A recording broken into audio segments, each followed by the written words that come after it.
사랑과 은혜가 충만하신 여호와 하나님, 거룩하고 복된 주님의 날 평강의 성도들을 아름다운 성전으로 불러 모아주시고 살아계신 하나님을 예배로 만나게 하시니 감사합니다. 오직 주님 한 분만 영광 받으시는 귀한 예배가 되게 하옵소서. 한 주간 세상 속에서 살아가며 연약한 믿음으로 주님의 뜻보다 내 뜻을 앞세우고 말씀 앞에 순종하기보다 편한 길을 택했던 저희의 죄를 주님 앞에 고백하오니 용서하여 주옵소서.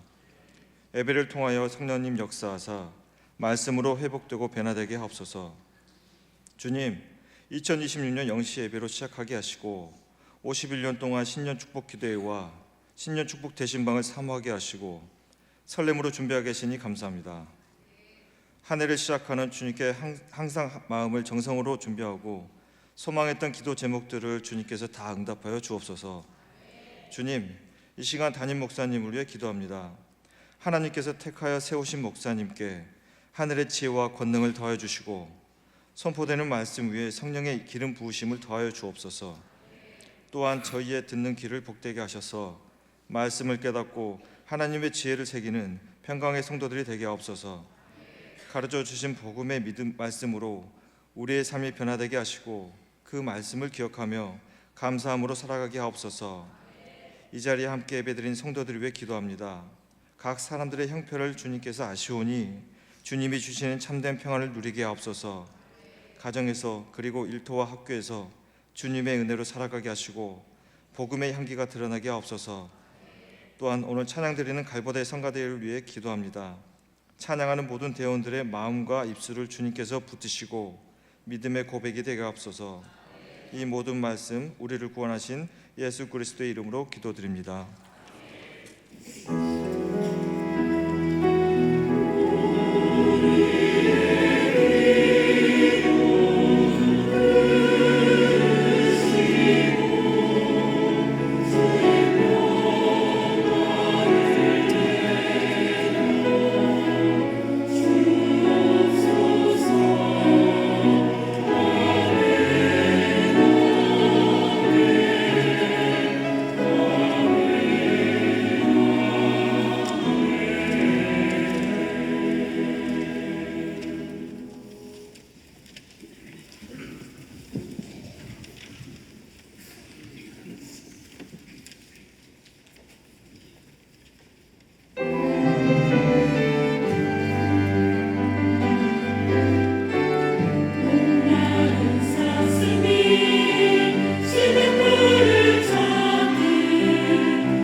사랑하는 주님,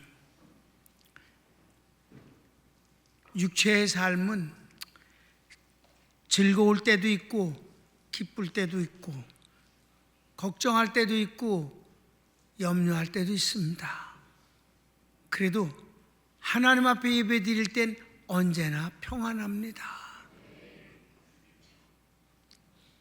저희들의 삶 속에서 예배를 빼버린다면 아무것도 할 수 없을 것 같습니다.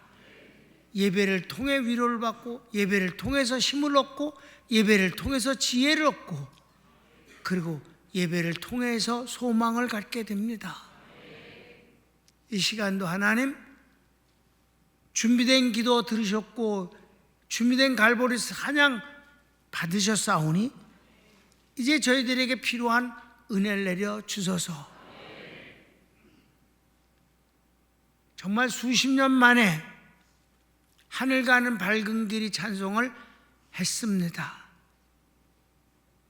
우리 속에 근심이 있고 밖에 걱정이 있고 시험이 있어도 하나님의 은혜 가운데 저희들이 평안하게 되어지니 감사합니다라고 했습니다.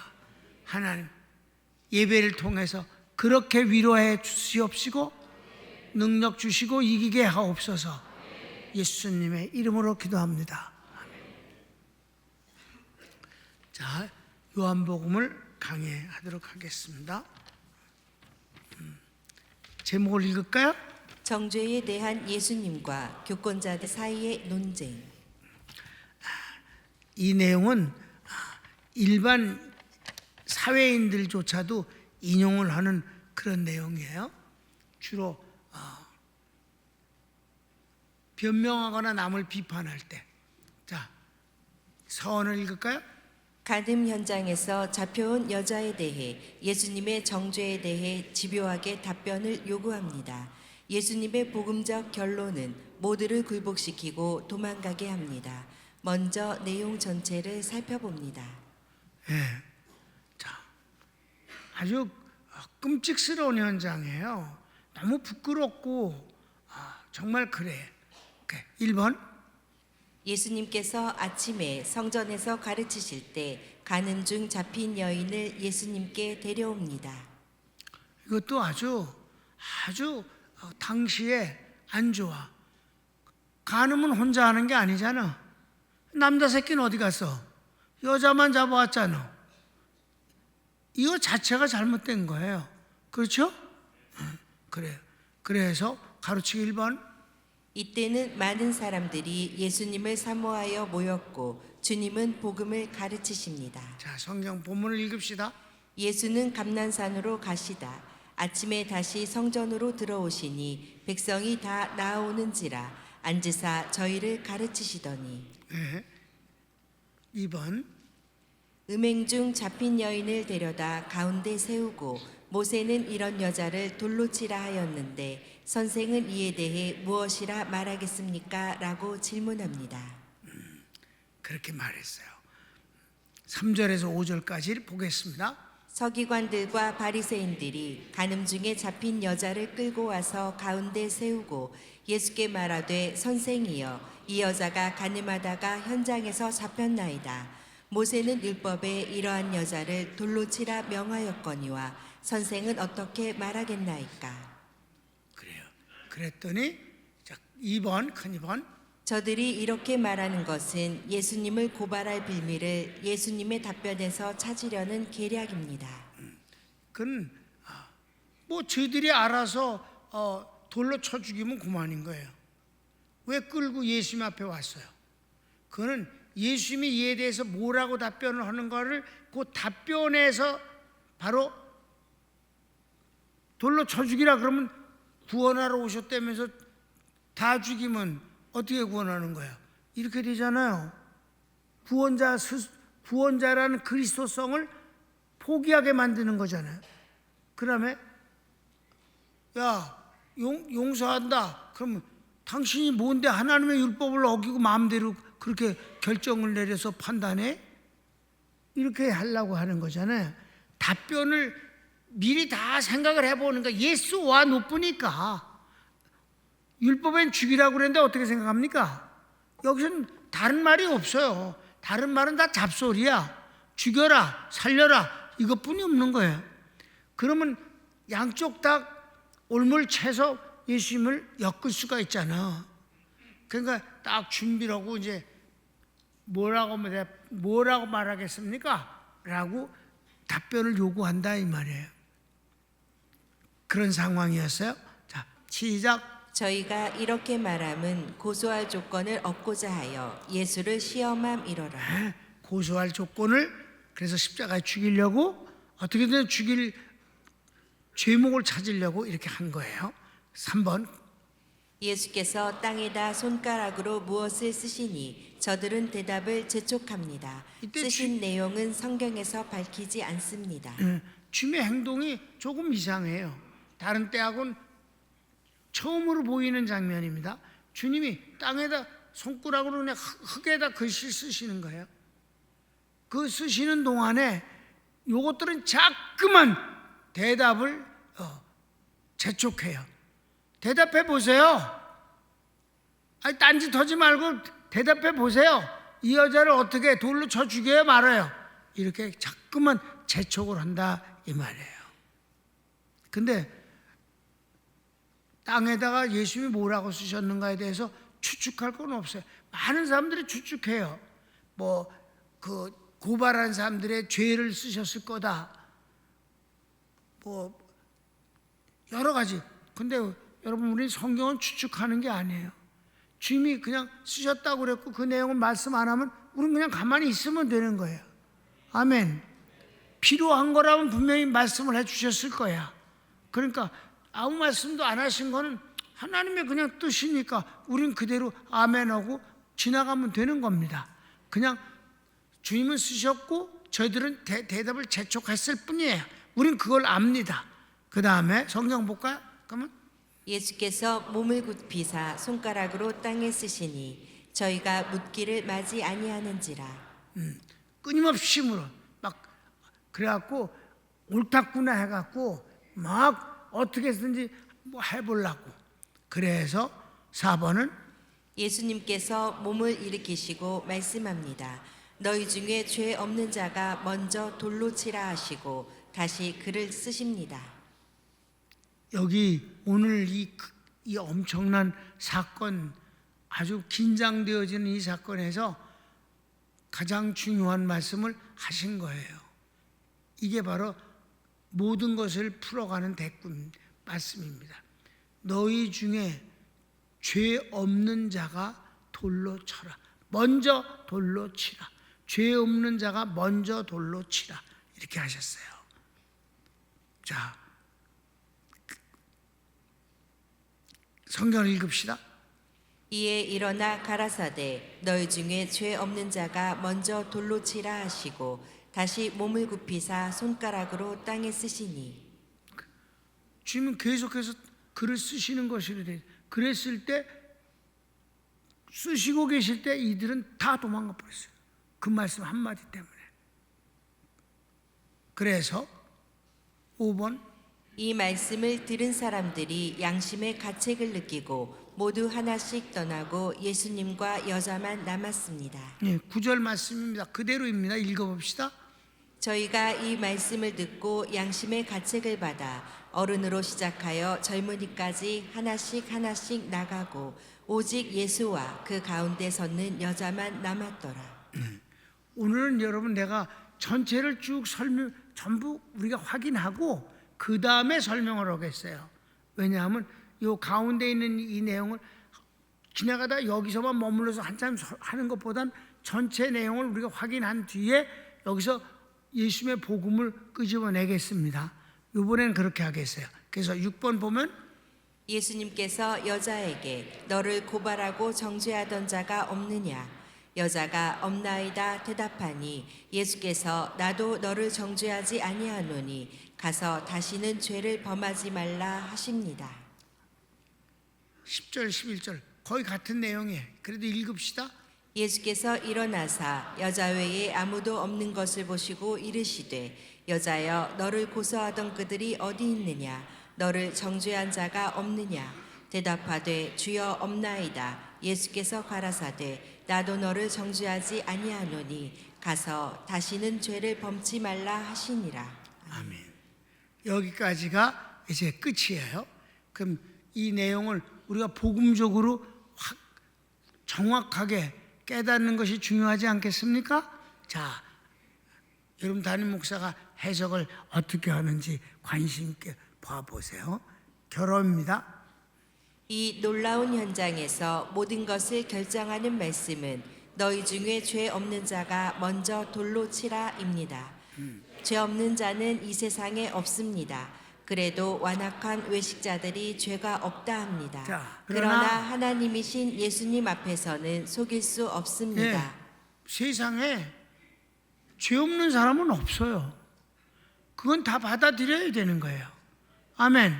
그런데도 죄가 없다고 박박거리는 아주 외식하는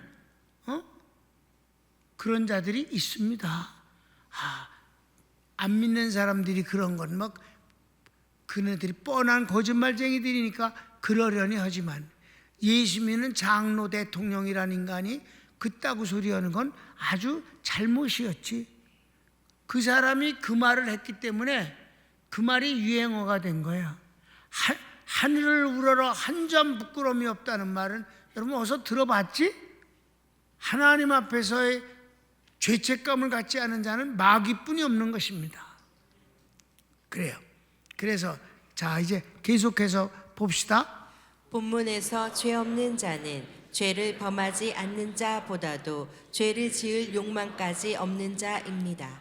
여기서 여자를 무죄라 하심이 아닙니다.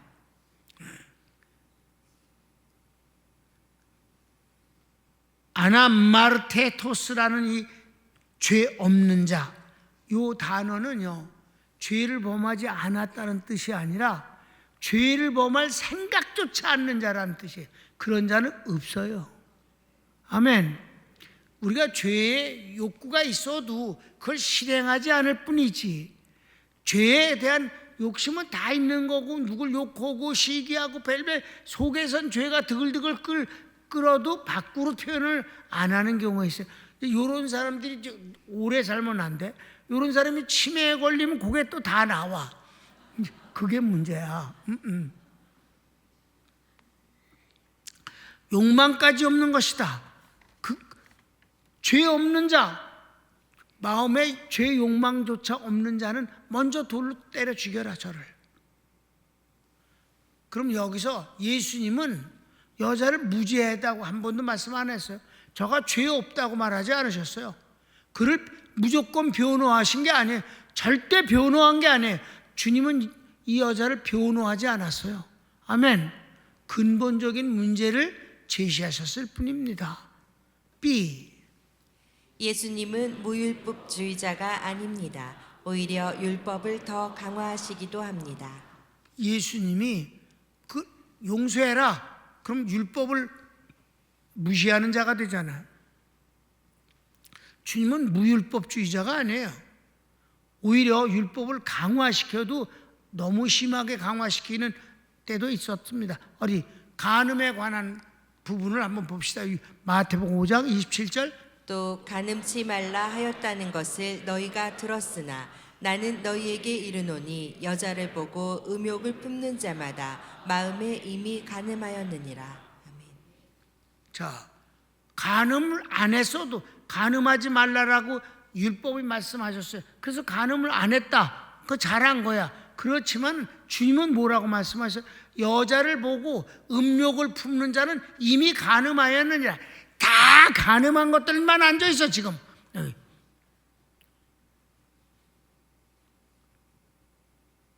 간음을 안 한 사람이 어디 있어? 음욕을 품었으니 간음에 주님의 표현은 그 정도야. 선이. 아멘. 그러니까 죄 없다 할 수는 없는 것이다. 아무도 없다. 다 간음했다. 예수님은 무율법주의자가 아닙니다. 아주 율법을 강화시킨 분입니다. 믿으시면 아멘. 그러니까 그런 사람은 돌로 치라 이 말이에요. 마음에 그런 것이 한 번도 예수님은 율법주의자도 아닙니다. 율법을 완성하신 분입니다. 예수님이 율법주의자라면 이 땅에 왜 오셨어? 율법이 이미 있는데. 율법을 지켜서 의로워진다면 주님이 뭐 하러 오셨겠어? 주님은 율법으로 의로워진 것이 아니라 율법 외에 다른 의로 구원을 얻게 하려고 오신 분이지. 그러니까 그분은 율법을 폐하러 온 분이 아니고 율법을 완성하러 온 분입니다. 그래서 한번 성경을 읽읍시다. 마태복음 5장 17절. 내가 율법이나 선지자나 폐하러 온 줄로 생각지 말라. 폐하러 온 것이 아니요 완전케 하려 함이로라. 아멘. 율법은 부족한 거예요. 율법의 역할은 뭐예요? 죄를 드러나게 만들어서 그 드러난 죄에 대해서 형벌을 가하도록 만든 것이에요. 죄를 죄되게 하고 그리고 벌을 내리게 하는 것이 법이에요. 형법이 다 그거잖아. 지금도 우리나라에도 모든 형법이 그거예요. 법이 없으면 벌을 줄 수가 없어. 그래서 죄는 자꾸만 새로 만들어져. 근데 거기에 그걸 처벌할 수 있는 법이 아직 만들어지지 않았으면 벌을 줄 수가 없다는 거예요. D. 이 여자를 정죄에서 구하심은 율법 외에 하나님의 의입니다. 하나님의 의가 죄와 심판을 이기는 것입니다.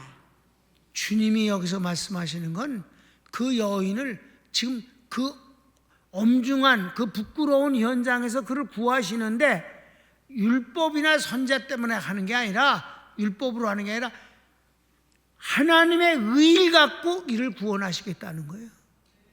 아멘. 전혀 새로운 의예요. 바로 이 하나님의 의가 이 땅에 왔는데 그게 바로 예수님입니다. 자, 로마서 3장 21절은 구원론의 첫 마디 시작한 첫 마디가 로마서 3장 21절이에요. 왜냐하면 바로 그 전절에는 뭐라 해서 의인은 없나니 하나도 없으며 모든 자들이 다 죄에 빠졌다 그랬습니다. 이게 결론인데 그러면 어떻게 하면 좋겠습니까? 다 죄인이면 율법으로는 죄를 용서받을 수 없는데 또 율법을 지킬 수 있는 능력도 없는데 그러면 어떻게 되면 되겠습니까? 율법 외에 다른 의가 있어야 된다. 자, 로마서 3장 21절 시작. 이제는 율법 외에 하나님의 한 의가 나타났으니 율법과 선지자들에게 증거를 받은 것이라. 아멘. 그 뒤에 읽어보면 이 하나님의 의, 나타나신 하나님의 의는 예수 그리스도라고 말씀하시는 것입니다. 그러니까 예수 그리스도는 이 여인을 용서하실 수가 있는 거고 구원하실 수가 있는 것입니다. 자, 너희들 중에 심판할 수 있는 건 자격은 내가 부여하겠다.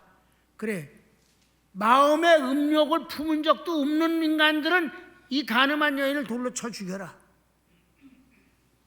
아무도 그럴 수가 없는 거지. 예수님의 권위가 하도 강해갖고 꼼짝도 못하는 거지 뭐. 이해되십니까?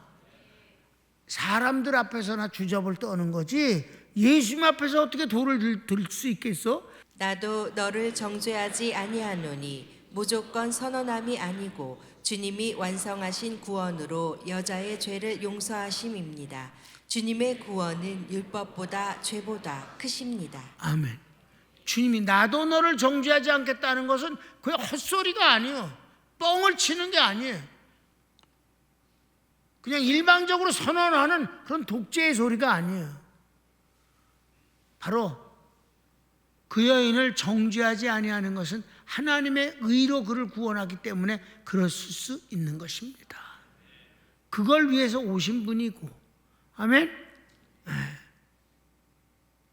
그래서 마지막 봅시다. 마지막 교훈입니다. 다시는 죄를 범하지 말라. 율법과 선지자의 응답이신 그리스도 예수님의 완벽한 복음입니다. 그래요. 주님은 율법주의자도 아니에요. 반율법주의자도 아니에요. 하나님의 의를 우리에게 선물로 주시는 구원자이십니다. 그러면서 주님이 그래 평안히 가거라 그러지 않으셨어요. 가서 다시는 그런 죄를 범치 말라. 그러셨다고 해서 우리가 죄를 알겠습니다. 다시는 안 그러겠습니다. 그렇다고 해서 죄를 안 짓는 것도 아니야. 주님의 말씀은 선이 있다는 것입니다. 율법주의자도 아니고 무율법주의자도 아니고 하나님의 의로 우리를 구원하시지만 우리에게 하나님의 뜻을 준행하는 것을 요구하시는 분이시다. 아멘.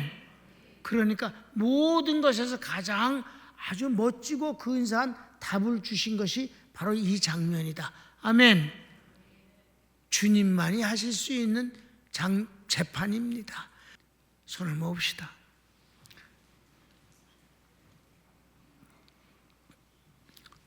여러분, 우리가 다 부족하지만 우리 아까 내가 좋아하는 그 찬송가는 사실은요, 우리 어머니가 항상 부르던 찬송가예요.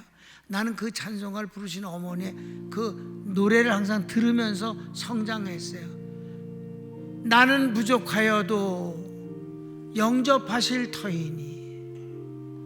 천국에 들어갔을 때에 죄송함도 미안함도 있지만 주님은 나를 하나님의 의로 나를 입혀주셨기 때문에 나를 영접하실 터이니 내가 주님과 함께 살겠습니다. 아름다운 가사라고 생각합니다. 주님이 이 여인을 구원하심에 바로 그런 내용입니다. 우린 다 부족합니다. 죄인입니다. 우리 주님이 우리를 구원하시는 것은 그냥 불쌍히만 여기거나 하나님이 일방적으로 처리하신 것이 아니라 하나님이 구원의 값을 다 지불하고 그 값으로 우리를 구원하신 것이며, 이랬을 때 하나님 편에서 예수님이 완성하신 구원을 우리에게 입혀주신 걸 보시고 의롭다라고 법정 방맹이를 두드리셔서 우리는 칭의, 의로운 자가 된 것입니다. 의로워져서 죄를 안 짓는다는 뜻이 아닙니다. 여전히 죄를 범합니다. 그런데도 불구하고 하나님은 고집스럽게 너는 의인이니라. 왜냐하면 내 아들 예수가 너를 위해서 죽고 바로 그 보혈의 피로 네 죄를 씻었으니 나는 네 죄를 보지 않노라. 하나님의 은혜임을 믿으시기 바랍니다. 자, 이 죄인 여자가 여기 서 있습니다. 바로 그 죄인 여자를 나로 대입을 해서 보면 딱 맞습니다. 나도 그 여자와 같은 사람입니다. 주님이 그런 나를 구원해 주신 것입니다. 다 같이 주여 한번 부르기도 합시다. 주여